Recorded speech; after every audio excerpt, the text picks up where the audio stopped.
Once upon a time, working out at home was reserved for the Jane Fonda, Richard Simmons, leotard, thong wearing, leg warmers era of aerobics, and more aerobics. But now, with the explosion of things like Beachbody and other late night infomercials, YouTube, and in a post-pandemic world, we're getting more and more used to seeing people working out at home with dumbbells. Now that there are so many more varieties, and now that people are trying to get a completely different type of look from working out at home than they used to, I thought that it would be a good time to talk about how to get better results from whether you're doing workout videos, like you're doing some type of on-demand type workout with your machines that you bought, like a Peloton or something like that, or if you're doing maybe like a Beachbody on demand type service, or your gym or something like that has videos, or maybe you're old school like me and you just have a stack of workout DVDs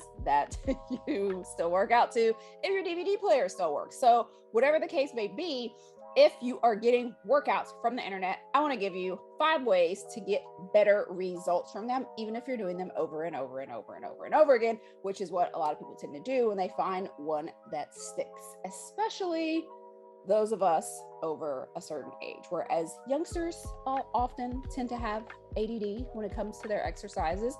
And not saying that us oldsters don't have it as well, but what we tend to do is we like to go back to what always worked in the past. So if that's you and you have a favorite workout DVD or something that's bookmarked on YouTube that you do a lot, or something like that that you're doing over and over and over, I want to show you how to get better results from doing it. This new era of videos allows us to work out more closely with some of your favorite celebrity trainers and things like that. But what happens is that often these people are frozen in time and you are not. So even though they look amazing on this workout video, you may be doing that same workout video over and over and over and wondering why you are not getting the same results as them. That's not to say anything about Jane Fonda, because have you seen the woman lately? I mean, 75, 80 years old. I don't know how old she is, but she still looks amazing. So we should all be so lucky to look like Jane Fonda when we get older. The convenience of working out at home can be amazing when we're talking about somebody who's very motivated, or somebody who likes the feel of working out kind of in a class-like setting, but maybe still social distancing and they don't want to actually be in the class, and you get the joy of working out without your classmates looking at you and saying, why does she have those pajamas on? So that could be one of the reasons why you're choosing to work out at home. But the thing is that with this overabundance of workout videos, programs, and everything else, from social media to the bookstore to magazines to Google, what have you, with so many workouts to choose from, we may easily assume that super fit people would be everywhere, right? Wouldn't that make sense? Because there's so many workouts with ripped people doing them and you're following them. Like, why aren't you super ripped yet? Maybe that's the question that you're asking yourself. Maybe you're wondering when your rippedness will arrive, because you're working out to these beautiful looking people on your television or your phone or your iPad, and you're wondering, why don't I look like them? Why do they look amazing every time I flip the switch on this device and I look like I just gave birth, even though my oldest child is 25? Maybe you're thinking that you're the only person on the planet who works your butt off with all of these super buff people on your screens, and you're not looking like them. No. Just because these annoyingly ripped freaks of nature can have a baby and then tomorrow look amazing, that doesn't mean that you're the only person that is dealing with this problem. Most people that are working out to their favorite trainer do not look like their favorite trainer does. So how do you take these workouts that these people are doing and make them work for you and actually get results? The first thing that I'll say as a caveat to the tips that I'm going to give you is to always remember that 9 times out of 10, 99.9999999% of people who are doing workout videos or writing up workout programs, they looked the way that they look now before they wrote the program. So I just want to throw that out there always, because a lot of times we will pick a plan or program or, do something specific that someone else is doing because of the way they look currently, without taking into consideration what it took for them to get there or how long they've looked like that. Maybe they've looked like that forever. Maybe they're 22 and they've only been working out for like a year, but they're 22. So they didn't really have as far to go. Or maybe there's someone like a Chalene Johnson or Kathy Friedrichs or Jane Fonda who have been working out their entire lives. If they put out a new workout program, you are not going to look like them in 4 weeks, 8 weeks, 12 weeks, what have you. So I always want to put that caveat out there, whether you are someone that's inside of my workout app or you are working out to, like I say, one of the on-demand services like that, or something that came with your machine. Always take that into consideration first. What did that person do to get there? How long have they been doing it before you heap shame or disappointment or crazy expectations on yourself to look like them from doing their workout phase one time? So just figured I'd start there. Now, there's the other flip side to that, because you could be somebody who, like me, back in the day, purchased Jillian Michaels 30-day shred and did it over and over and over and over and over and over. So after about 120, 180 days of doing Jillian Michaels 30-day shred, I'm wondering, why am I not shredded? Because that is also the other mistake that we make, is in understanding that, okay, if this got me pretty decent results this time, maybe if I keep doing it again and again and again and again and again and again and again, I will get even better results. And while it could be possible, probably not, because you're not doing the following things. So, right, let's get to the tips. A lot of time we've come to associate workouts with sweating. So if you are new to me here, one of the things that you will know that I talk about often is the fact that muscle equals metabolism. One thing that does not equal muscle or metabolism is sweating. So if that's the main thing that you're looking for from your workout, then that is the biggest benefit that you are getting from it, is that you are sweating. Sweating does not mean that anything is happening more like quickly than it should. So it's not fat leaving the body or anything else. It's just maybe toxins leaving your body. It's just your body producing some moisture. That's all that it is. So if you're just looking for workouts that make you sweat, that is going to be one of the biggest things that gets in your way when it comes to finding workout plans, because just because it makes you sweat doesn't necessarily mean that it's going to help you with fat loss, because your fat loss depends highly upon how fast your metabolism is, and your metabolism depends highly upon how much muscle mass you have. So that's a whole nother story for another day. You can check out any of my videos about how muscle equals metabolism, so I won't harp on it too long here. But the tips that I'm giving you focus on that muscle aspect. So when you are picking out a workout DVD plan, on demand, whatever the case may be, whether it's the first time doing it or your 12th time doing it, more specifically, if it's your 12th time doing it, the biggest tip to continue getting results from a plan that you love and have worn out is to lift heavier. So like I said, because we're looking at muscle mass, because muscle mass is the key, it's the glue that brings this whole beautiful fat loss puzzle together. If you are working out in order to lose fat, then that means that you are working out to either build muscle or maintain the muscle mass that you have. If you're not working out doing either one of those things, then you are probably not losing fat as much as you would want to. You may be losing weight, but that means that some of that weight loss may actually be muscle as well, which is slowing down your metabolism in the meantime. So if you are doing a workout for the first time, wonderful, do it as is. When you go to repeat that workout again, or the next week, say you're doing the same workout 3 days a week for 4 weeks straight. When you do the workout in week 1, great, pick out whatever weights work for you. If you're working alongside to an actual video, you can use whatever the weights are that are suggested in the video. But I challenge you, and you should challenge yourself too, in the following weeks, or when you go to repeat that phase again, pick up a heavier weight. Remember, these people are frozen in time. So if they're saying pick up a 5-pound dumbbell and you've been doing that workout since 1999, you can lift heavier than 5 pounds now because quite a bit of time has passed. So that's something that you want to do, is go ahead and lift heavier. Pick up a heavier weight and keep it moving. So when you are lifting heavier, that is going to enhance that muscle mass that we talked about, because it's going to let your body know, hey, I want to lose fat, but I want to keep my muscle. Or if you're in a phase where you're not actually eating in a deficit to lose fat, it's going to let your body know, hey, let's go ahead and build up some muscle, because when I reduce my calories, I want to lose fat only, and I want my metabolism to be faster. So that's going to be the biggest thing, is lifting heavier than you are or than you have been with that. So the biggest way of making sure that you're doing that is tip number 2, and that is to take notes. So when you are doing any workout plan, especially a plan that involves dumbbells, barbells, any type of resistance training, take notes. By notes, I mean, this is how many reps I did. This is the weight that I used. This is how long I rested.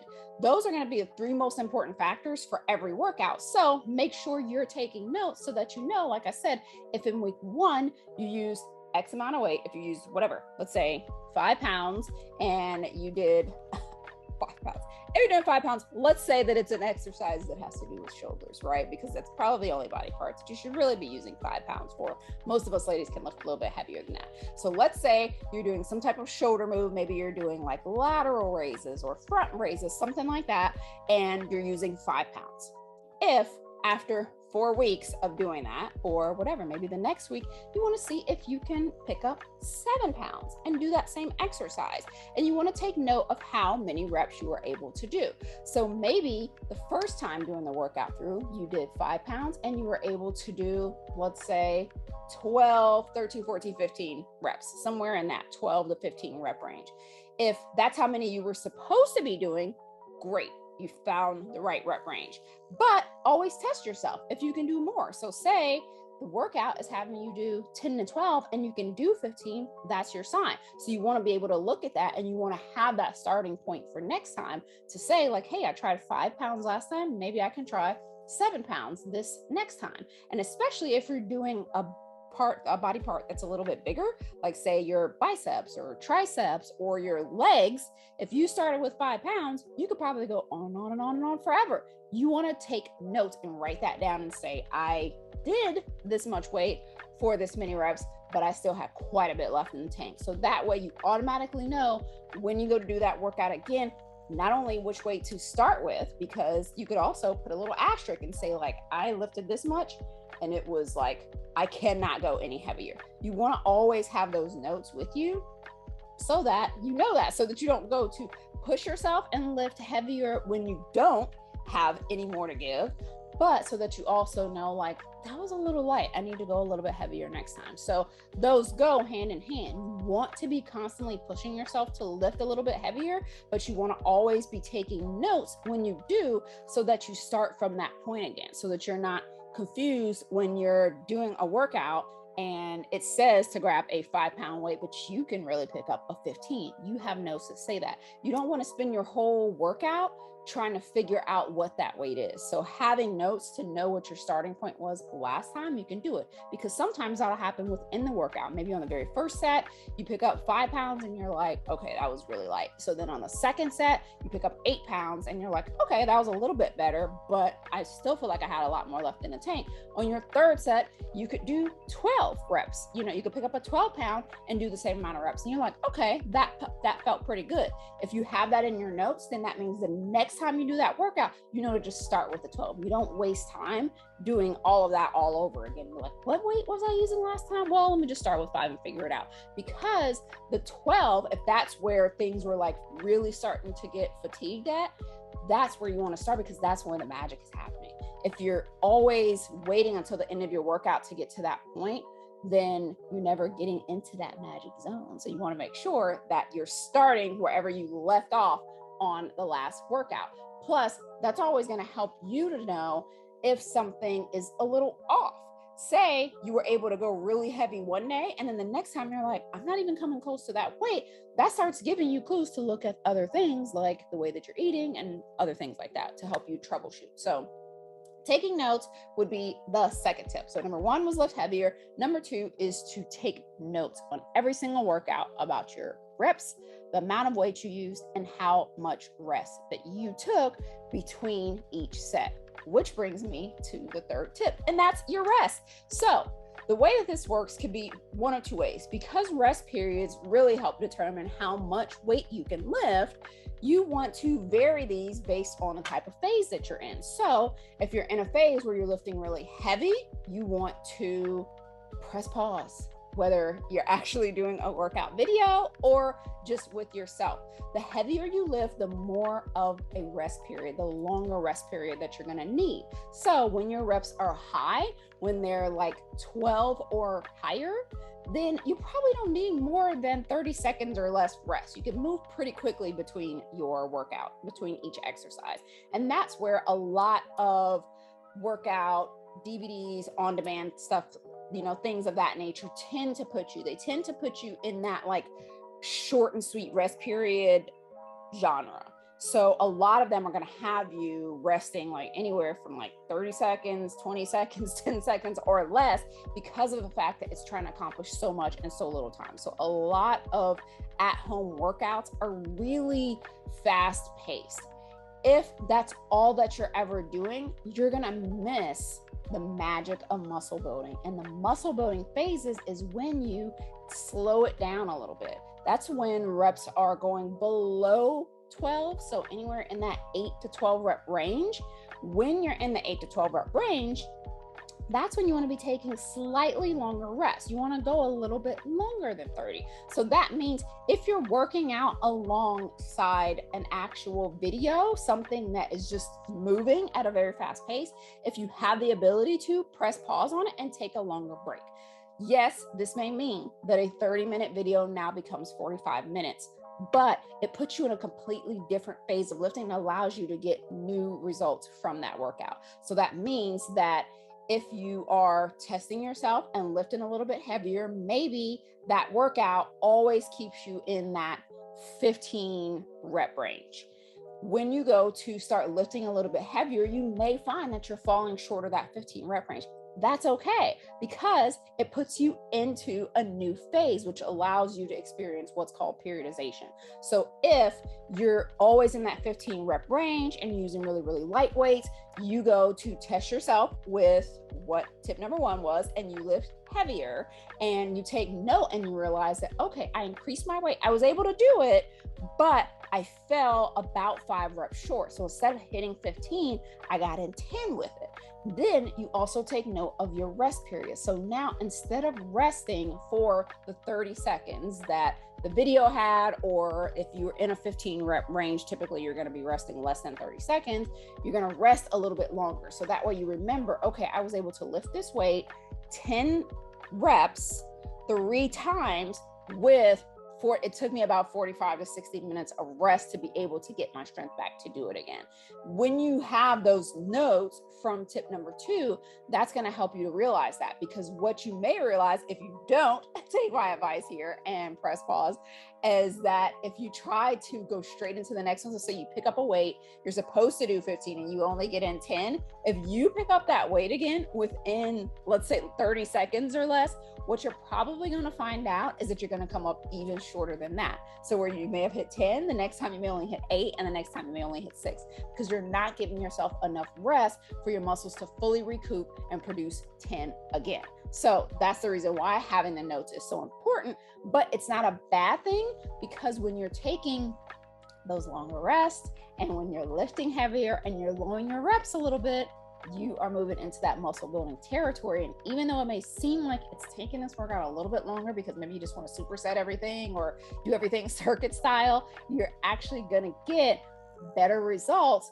when you take breaks from doing that style of workout all the time. So tip number 3 is to press pause, whether it's physically pressing pause or to just stop and give yourself anywhere from 10 to 30 more seconds of rest to see if that allows you to lift a little bit heavier than you usually would have for that particular exercise. Okay, so I was actually going to keep going, but I'm going to stop here to make sure that you fully digest what I just said, because I don't want to just dive into the tips if you didn't get that part, because everything else hinges on you understanding what I just said here. So I'm actually going to cut it here, and we're going to continue with the tips in the next video. So make sure, if you need to, rewatch what I just said here, and then come and join me in the next video for the tips.